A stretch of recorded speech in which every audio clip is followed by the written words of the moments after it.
আজকে মুখ্যমন্ত্রী মমতা বন্দ্যোপাধ্যায়ের জন্মদিন, তাকে শ্রদ্ধা জানাতে আমরা আজকে অভিষেক বন্দ্যোপাধ্যায়ের দেখানো পথে সেবাশ্রয় চালু করলাম বীজপুর বিধানসভার রামপ্রসাদের খেলার মাঠ থেকে। আগামীকাল থেকে 4 দিন আমার নৈহাটিতে হবে, রেলওয়ে ময়দান, কাপা লোকনাথ কমপ্লেক্স এবং গৌরীপুর মীরাবাগান মাঠে। আমি এলাকার সমস্ত মানুষকে বলবো এখান থেকে এসে আপনারা পরিষেবা নিন। যদি কারোর কোনো পরীক্ষা নিরীক্ষা ডাক্তার লেগে, যে সেটা সিটি স্ক্যান হোক, আলট্রাসোনোগ্রাফি হোক, এমআরআই হোক, সমস্ত কিছু আমরা বিনা পয়সায় করে দেবো। এছাড়াও যদি কারোর অপারেশনের প্রয়োজন পড়ে সেটাও আমরা বিনা পয়সায় করে দেবো।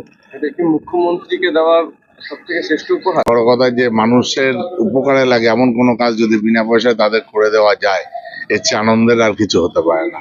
তবে তার সাথে সাথে যারা এই সেবাশ্রয় নিয়ে বদনাম করছে তাদের উদ্দেশ্যে বলি যে, যেমন বাংলার বিরোধী দলনেতা বলেছেন যে জন্ম নিরোধক বড়ি নাকি এখান থেকে দেওয়া হবে। আমার মনে হয় শুভেন্দু অধিকারী ওই ট্যাবলেটটা খেয়েছে, যার জন্য ও এটা বুঝতে পেরেছে যে কারণ ওর নিজের তো সন্তান তৈরি করারও ক্ষমতা নেই, বা অবৈধভাবে কোথায় কি করেছে জানি না, তবে ওটা টেস্ট না করলেও কি করে বুঝতে পারছে টেস্ট কি ও করেছে, এটা আমার জানার এটা আপনার কাছে প্রশ্ন থাকলো, ওই জন্ম নিরোধক বড়িটা খেয়েছে কি।